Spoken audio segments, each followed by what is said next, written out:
Ni bahan-bahan yang kita nak masak pucuk ubi tadi. Bawang merah, bawang putih dengan halia.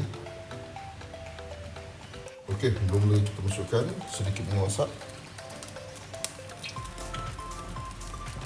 Okey, seterusnya kita masukkan kita punya daun ubi.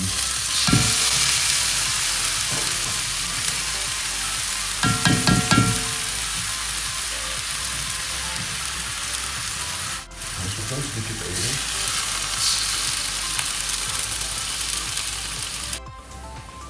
Okey, kita biarkan dia lembut. Kita bagi dia lembut sekejap.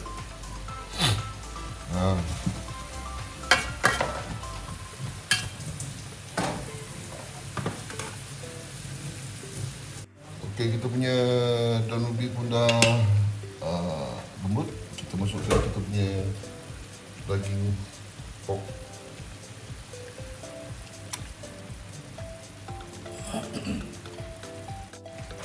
Tambahkan sedikit air. Alright.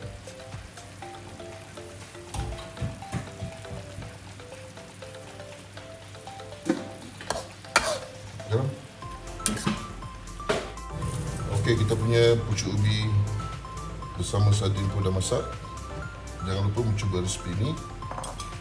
Bye-bye.